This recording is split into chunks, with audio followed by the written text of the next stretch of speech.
High to all, welcome to our channel. And చాలా days నుండి ఒక ఇన్ఫర్మేషన్ గురించి మేము మాట్లాడదాం అనుకుంటున్నాం, ఒక న్యూస్ గురించి.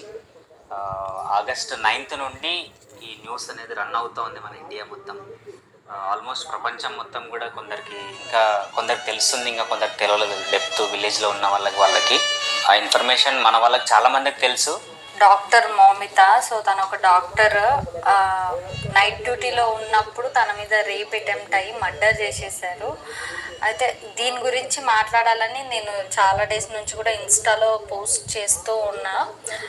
బట్ నాకు ఇప్పుడు టైం కుదిరింది దాని గురించి మాట్లాడడానికి. అంటే ఎంత ఘోరంగా చేసిండ్రంటే, అంటే నేను స్కూల్ ఏజ్లో ఉన్నప్పుడు నిర్భయ సంఘటన జరిగినప్పుడు మేము ర్యాలీ చేసిండే. దానికంటే దారుణంగా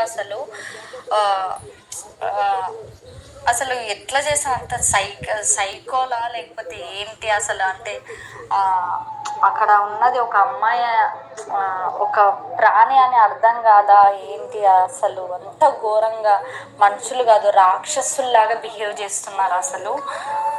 న్యూస్ తెలిస్తేనే ఒక సెకండ్ భయం అవుతుంది చెప్పాలంటే. నాకు అయితే చెప్తుంటే బూస్ బంప్స్ వచ్చినాయి అనమాట. నాకు ఇప్పుడు కూడా అసలు వాళ్ళు చెప్పిన అది చెప్పాలంటే కూడా నాకు అసలు ఇట్లా బూస్ బంప్స్ వస్తున్నాయి. చాలా డేంజర్ గా అయిపోయింది నిజం చెప్పాలంటే. అమ్మాయి అంటే ముందు కాలంలో అమ్మాయి పుడితే అమ్మాయి వంశం ఉండదు, అట్లా వద్దు అనుకునే రకంగా ఉండేది.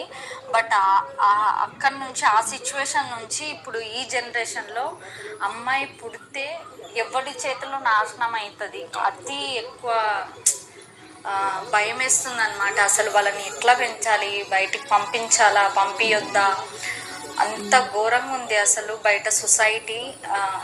చిన్నపిల్లలని కాదు, అసలు పెద్దోళ్ళని చూడట్లేదు, ముసలి వాళ్ళని చూడట్లేదు, మంత్స్ బేబీస్, అసలు ఇయర్ బేబీస్ చాలా దారుణంగా బిహేవ్ చేస్తున్నారు అసలు. గవర్నమెంట్ ఏం తీసుకుంటుంది చర్యలు, అసలు ఏం చెప్పాలనుకుంటుంది? ఒక స్ట్రిక్ట్ కండిషన్ ఏదైనా పెడుతుందా అని అందరం వెయిట్ చేస్తున్నాం అసలు చెప్పాలంటే.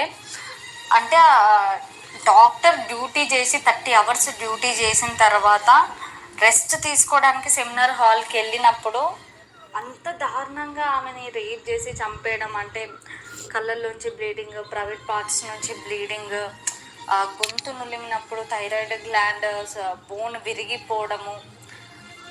ఇంకా చెప్పాలంటే అసలు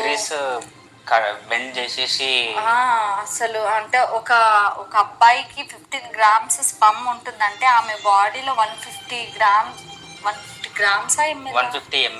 ml స్పమ్ దొరికిందంటే అసలు అమ్మాయిని ఎంతమంది రేప్ చేసి చంపింటారు, ఎంతమంది ఉన్నారు అనేది బయటికి రావట్లేదు. కానీ ఒక్కడు మాత్రం సంజయ్ రాయ్ అని, వాడు మాత్రం నిర్లక్ష్యంగా ఉన్నాడంటే వాడు, అవును నేను చేసిన, నన్ను ఉరి తీస్తే తీసుకోండి, అంత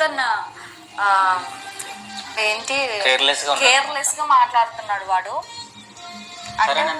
చంపేసుకోండి అని చెప్పేస్తున్నాడు. అంటే వాడు కూడా ఏంటంటే వాడు పోలీస్కి ఇన్ఫార్మర్గా పనిచేస్తున్నాడంట. వాడు వానికి మంత్లీ 12,000 నుంచి వర్క్ చేయించుకుంటున్నారంట. సో వాడికి ఆ బలుపా, లేకపోతే ఏం చేస్తారు పోయిందిలే అన్నా, లేకపోతే దీని వెనకాల ఎంతమంది ఉన్నారు వాళ్ళని కవర్ చేయడానికి వాడు అట్లా బిహేవ్ చేస్తుండా. ఈ గవర్నమెంట్ కూడా ఫస్ట్ ఆ అమ్మాయి అంత విధంగా అమ్మాయి చనిపోయి ఉండి వితౌట్ డ్రెస్ ఆ రూమ్లో పడి ఉంటే హాస్పిటల్ వాళ్ళు వాళ్ళ మమ్మీ డాడీకి కాల్ చేసి మీ అమ్మాయి సూసైడ్ చేసుకుంది అని అంత నిర్లక్ష్యంగా ఎట్లా చెప్పిండ్రు. అదొకటి కొడుతుంది. వచ్చిన తర్వాత కూడా 3 hours తర్వాత ఈవినింగ్ వరకు ఆ అమ్మాయి డెడ్ బాడీ చూపించలేదు. వాళ్ళ మమ్మీ ఎట్లా ఏడుస్తుందంటే అసలు ఒక్కసారన్నా చూపించండి అని బ్రతిమలాడుకుంటే కూడా చూపించలేదు. మరి దీని వెనక ఏం చేస్తున్నారు వాళ్ళు? లేకపోతే ఏదన్నా గ్యాంబ్లింగ్ జరుగుతుందా? అసలు ఏం అర్థం కావట్లేదు. గవర్నమెంట్ ఇన్వాల్వ్మెంట్ ఉంది కాబట్టి ఆ ఇన్ఫర్మేషన్ని వాళ్ళు బయటికి తీయట్లేదు. ప్లస్ ఇంకోటి, ఆ అమ్మాయి సిచ్యువేషన్ అయిపోయిన తర్వాత, అంటే ఆ డాక్టర్ సిచ్యువేషన్ అయిపోయిన తర్వాత సిబిఐకి ఇచ్చిన తర్వాత మళ్ళీ అప్పటిదాకా ఏం పట్టించుకొని వాళ్ళు రీకన్స్ట్రక్షన్ స్టార్ట్ చేశారు. ఆ గోడలు పగలగొట్టడం 3 days తర్వాత ఆ గోడలన్నీ పగలగొట్టి రీకన్స్ట్రక్షన్ స్టార్ట్ చేస్తారంట. అంటే ఆ గోడలకి కూడా ఏదో మార్క్స్ కానీ ఏమైనా ఉన్నాయని సూచనతోనే వాళ్ళు అది చేస్తున్నారు అన్నది ఒక అది కూడా ఉంది అందరికీ. ఆ అమ్మాయి ఎంత నరకం అనుభవించుంటుంది అసలు. అంటే ఒక రిపోర్ట్స్ పరంగా కొన్ని చదివితే ఏమర్థమైందంటే ఆ అమ్మాయి గోర్లలో కూడా స్కిన్ కూడా స్కిన్ ఉంది అండ్ ఎగ్జాంపుల్స్ ఆమెను రక్షించుకోవడానికి ఎంత ప్రయత్నించుంటుంది. ఇంకొకటి వింత ఏంటంటే నిర్భయ కేసులో అర్ధరాత్రి ఆ బస్సులో ఎవరు లేరు, అది ఇష్యూ జరిగిందంటే అది ఒక విధంగా అనుకోవచ్చు. అది హాస్పిటల్, సెక్యూరిటీ ఉంటారు, డ్యూటీ డాక్టర్స్ ఉంటారు, పేషెంట్స్ ఉంటారు, అంతమంది ఉన్నప్పుడు అక్కడ ఎవ్వరు పడుకోరు కూడా. హాస్పిటల్స్ ఎట్లుంటాయి తెలుసు కదా. సో అది కూడా ఆమె సెమినార్ హాల్లో ఉంది. అంత ఉన్నామని ప్రీ ప్లాన్డ్గా వాళ్ళు అంటే ప్రీ ప్లాన్డ్గానే చేసిండ్రు వాళ్ళు. ఎవరైనా అంత సిచ్యువేషన్ ఒకరు చంపడానికి వస్తున్నారు, ఒకరు ఏదో ట్రై చేస్తున్నారు అంటే చిన్న సౌండ్ అన్నా వెళ్తుంది. కానీ వాళ్ళు ప్రీ ప్లాన్డ్గా చేసిండ్రు కాబట్టి అసలు చిన్న నాయిస్ కూడా బయటికి వెళ్ళకుండా అసలు ఏం చేసిండ్రు, ఏం కప్పిపుచ్చాలనుకుంటున్నారు, ఎవరిని సేవ్ చేయాలనుకుంటున్నారు, అసలు ఏం అర్థం కావట్లేదు. ఈ గవర్నమెంట్ ఏం చేస్తుంది అసలు. అన్నిటికీ చెప్పాలంటే అసలు అమ్మాయిని బయటికి పంపించాలంటే భయం అవుతుంది. కొన్ని ఇన్సిడెంట్స్ జరిగినప్పుడు కొంతమంది మాట్లాడుతూ ఉంటారు కదా, ఆ అమ్మాయి ఇట్లా బట్టలు వేసుకుంది, ఆ అమ్మాయి అట్లా చేసింది, ఆ అమ్మాయి ఇట్లా చేసింది, ఈ డ్రెస్ వేసుకుంది అందుకే అయ్యింది అని అంటారు కదా. ఇప్పుడు ఆమె ఏం వేసుకుంది, జాగ్రత్తగా సేవ చేస్తుంది, జాబ్ చేస్తుంది, డాక్టర్ గా ఎంతో మందికి ప్రాణాలు పోసే ఒక డాక్టర్. ఆమె పైన కూడా ఇట్లా అగాత్యం జరిగితే అసలు నిజంగా ప్రభుత్వం గురించి ఆలోచించాలంటేనే చాలా చిరాకు అనిపిస్తుంది నిజంగా. తర్వాత నాకు హాస్పిటల్స్లో కూడా సెక్యూరిటీ లేదా ఒక అమ్మాయికి. రోడ్డు పైన బస్సెస్లో ఆటోస్లో ఏదో అనుకుంటారు కానీ హాస్పిటల్లో కూడా సేఫ్ లేదు అని అంటే అసలు ఇంకా వాళ్ళు ఎక్కడని బతకాలి అసలు గర్ల్స్. నిజంగా చాలా అంటే చాలా ఘోరం సిచ్యువేషన్ ఇది.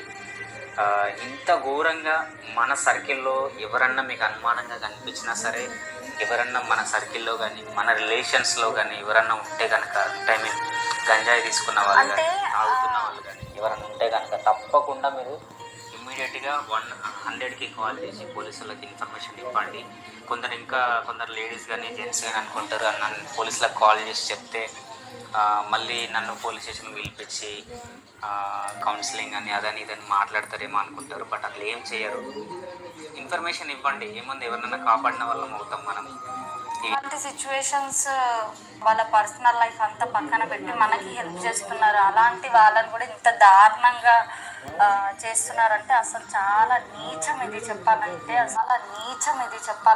అసలు ఏదన్నా సరే గవర్నమెంట్ స్ట్రిక్ట్గా ఏదన్నా ఒక రూల్ తీసుకురావాలి. ఇంకొకటి చెప్పాలంటే ఆ సంజయ్ రాయ్ అనేవాడి మొబైల్ అంతా చెత్త అంట. అసలు మొత్తం పాన్ వీడియోస్ ఉన్నాయంట. తర్వాత అసలు ఇట్లాంటి వెబ్సైట్స్ కూడా అసలు గవర్నమెంట్ ఎందుకు అసలు బ్యాన్ చేస్తే నిజంగా చాలా మందికి అసలు టీనేజర్స్ మైండ్ కూడా చెడగొడుతున్నారు అసలు ఇట్లాంటి వెబ్సైట్స్ వల్ల. 10th క్లాస్ 8th క్లాస్ పిల్లల నుంచి చూస్తున్నారు ఇప్పుడు.